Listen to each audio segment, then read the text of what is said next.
Footscray, 7 kilometers from Melbourne city centre. A $1.5 billion hospital that opened in Feb of 2026. The metro tunnel running direct to town, and most investors are still asking whether it's worth buying at all. Been buying across Melbourne in the west lately. The honest answer isn't yes or no. It is simply about which pocket, because the suburb everyone names when you say inner west is the one that the data will generally tell you to walk away from. Today, I'm going to rank 5 pockets of this corridor. On the numbers, I'll tell you where exactly I'd be buying tonight, and is Footscray worth it? Let's go along, let's find out. Here's what I'm covering. First, what's the new $1.5 billion hospital, the metro tunnel, and the all-site redevelopment actually mean for this corridor, and why most investors don't understand what they're buying into. Then I'll walk through 5 pockets from Footscray Core to Kingsville with the price, the yield, growth profile, and the specific reason each one either makes a list or falls off it. Not finished with my single pick for one suburb I'll be buying today with a clear value add plan, and one that looks most obvious on paper but where I'd actually be talking most investors out of it. By the end, you'll have a clear answer. Not just is Footscray worth it, but exactly where in that corridor is the best opportunity sitting right now. Let's go. Standing here, and you're right in the heart of a $1.5 billion hospital that opened in Feb of 2026, one of the largest health infrastructure projects in Victoria's history, and co-located within Victoria University. That's thousands of permanent jobs powering this hospital within walking distance of this suburb. An employment and rental demand anchor that doesn't move with the property cycle. Just up the road, the old Footscray Hospital, sitting at a 6.6 hectares site on Gordon Street, is currently being master planned by Development Victoria. Now, back to structural supply and amenity catalyst unique to this postcode over the next 5 to 10, if not 15 years. And since the metro tunnel opened, this corridor runs direct to the CBD underground with Sunshine, one of the only 3 suburban rail loop super hubs in Melbourne. A hospital, a university, a redevelopment precinct, the metro tunnel 7 kilometers from town. This is a genuine funded structural demand story, not an announcement coming from the Premier of Victoria, waiting on a budget to go. So let me tell you what best suburb actually means. The real discount to comparable neighborhood isn't justified by just amenity. The structural driver that's committed, not simply just announced. Owner-occupier demand, not just investor yield. Renovation potential that manufactures equity, and rental fundamentals that passes the hold cost test. Run every pocket against these things, and the obvious answer stops being the right goddamn obvious suburb to be hotspotting in Footscray.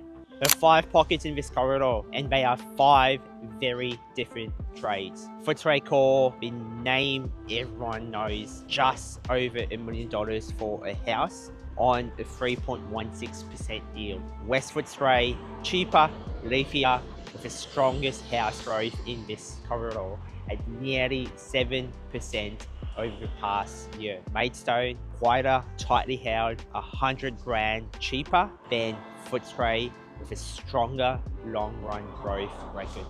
Braybrook, one of the only 4 suburbs within 10 kilometers of the city, still under $1 million, mid-industrial to residential transition of a suburb. And Kingsville, the premium village, already gentrified, already priced, the benchmark for where the entire whole corridor is actually heading into. 5 suburbs sharing the same hospital, the same metro tunnel, the same postcode. 5 completely different decisions. So what do? We shall rank them. Let's go.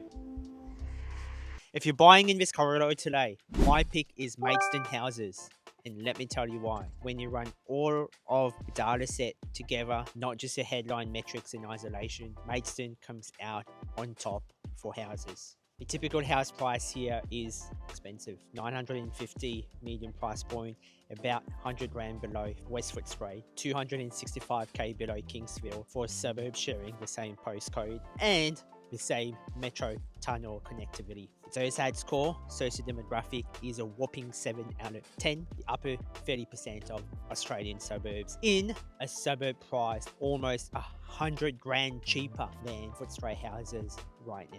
The renter to owner occupier ratio is at 43%, one of the lowest in the corridor. So owner occupiers dominate and the exit pool is deep when you sell, and this street validates that. The yield is about 3.5%. The clearance rate is 66%, where 2/3 of homes finding buyers at auction, and vendor discounting is near to zero, under 0.5%, which is fantastic in today's market. The market is absorbing stock without sellers necessarily cutting price. And let me tell you guys, with 10-year growth, average price places Maidstone second only to Kingsville in that corridor. Kingsville costs $265,000 more and is delivering almost no growth in the near term. That's the trade that you do not see in a headline. Value creation angle is specific. Maidstone also has a high proportion of original condition homes on well-sized lots, with the Maribyrnong River and Footscray Park right on its boundary. Its owner-occupier profile means a renovated home competes for genuine lifestyle buyers, the ones who pay a premium and lift that ceiling up in Maidstone. Acquire well, renovate to an owner-occupier standard, hold on a long-term basis from 7 to 10 years, and you're expressing the full Footscray Hospital phases through the data best balanced suburb at a more premium price point. This is a counter pick. We are in the heart of Footscray CBD, enjoying a nice recipe banh mi, and the obvious answer, the hospital is on the doorstep, the highest profile gentrification story, the suburb everyone names. And this is exactly the problem right now. Besides the hot, crispy pork banh mi, the 10-year compounded average growth for Footscray CBD houses is 2.3%, the weakest of any corridor, because everyone spends their cash out on this shit. The 5-year figure, 1/10% a year compounded over 5 years. The yield is compressed to 3.1%, just like how they pound that potato go in here. The auction clearance rate is 46.9%. More than half of the homes taken to auction failed to sell on the day, with a whopping vendor discounting at 5.6%, the highest in the corridor, because Footscray locals know how to haggle down price just like they do in the Footscray market. The renter to owner occupier ratio is 56%, skewed towards renters, the highest in the corridor. So when you sell, you are more likely to sell to another investor as opposed to a owner-occ family. And the investors, we all know, they are price-sensitive buyers who run the numbers, not lifestyle, whereas owner-occupiers pay for a premium for a specific street. We are seeing these units at the footstep of this ginormous monster right behind. And this is your one and only $1.5 billion hospital, fueling housing right here and fueling your rental income every month. Now, one honest clarification.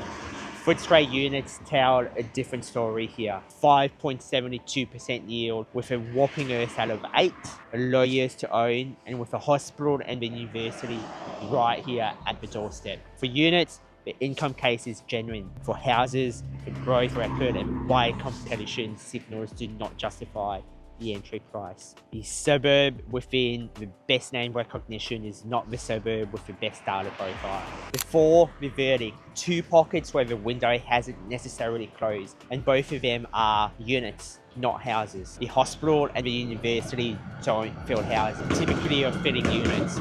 Healthcare workers and students rent or buy an affordable unit as a first step. That's exactly where the demand is landing. Footscray units in upwards of 525.50 on a 5.72% yield, if not higher, with a years to own of 22.6 years. The asset class most directly leveraged to the hospital's employment pool. In West Footscray units, the cheapest in the corridor at about $350K on average, and it's a whopping 6.9% yield, and years to own of just 14 years, one suburb from a basin, connected by a Barclay Village where both are income plays. And across this corridor, rents are climbing a lot faster than prices, and that gap between rent growth and price growth is a definition of an underpriced market. What's the one mistake that people make in this corridor?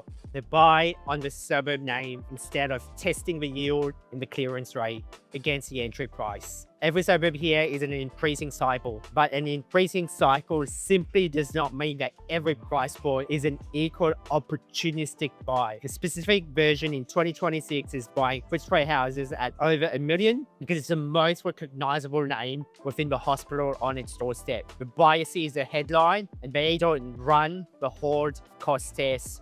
So here's the test. Borrow 80% of that purchase. $835,000 at 6.5%, your annual interest is about $54,000. Your gross rent at 3.1% yield is about $35,000 before rates, council insurance, and management. They're roughly $20,000 a year out of pocket, over $1,600 every single month. To hold an asset that's grown 0.1% over 5 years and clears under half of its auction. And don't treat the hospital as a short-term catalyst. It's a 10 to 15 to 20 structural drives, as it's simply lifting employment, compressing vacancy, and upgrading the demographic profile over time. Expecting a 2-year bump and you'll simply be disappointed. You've got to buy a well-priced asset in the right pocket and hold over that long-term time frame, 7 to 10 years, and you'll be positioned when the shift fully lands. So run the free test before you commit anywhere here.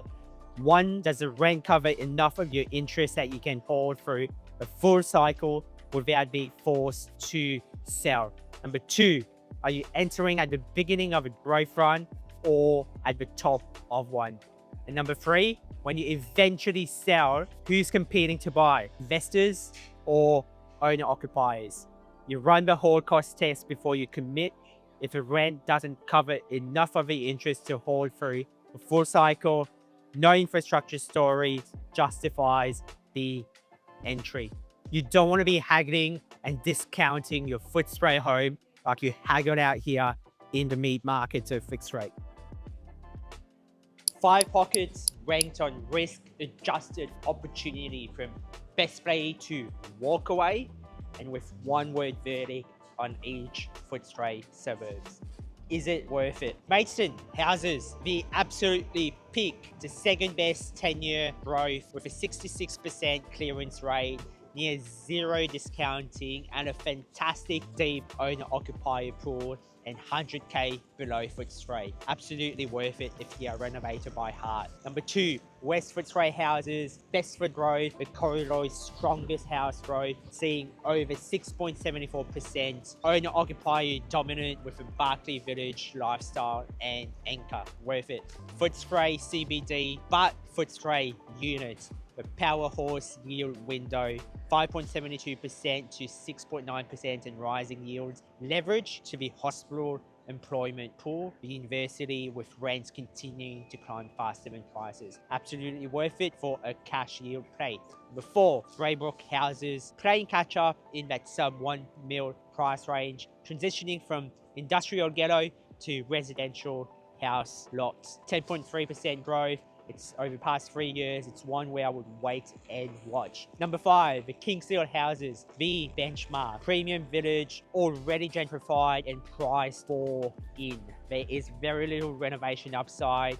This is a benchmark of where it is heading to reference. I would stay away from it. Footscray CBD houses, that is where the obvious trap happens. It's been the weakest 10-year growth, compounded at 0.1% on average over the past 5 years at the corridor's top house price. 46.9% clearance, 5.6% discounting, and this is one where you simply walk away and go find your banh mi instead of a home. Yes, but the only right pocket. Footscray is worth to buy based on Maidstone on the data and the asset type. West Footscray is a growth catalyst, and treat the units of the hardest Footscray as a deliberate cash flow play, and walk straight past the suburb everyone names, which is Footscray. Same corridor, only the right pocket that clears the bar. If you want to know where a specific suburb or property passes the insight to framework, the data, the research, the cycle position, the exit pool, the renovation value add brief, that is exactly what we do. The link is in the description. subscribe if this was useful, and I will see you on the next one while we go and hunt for more food hotspots.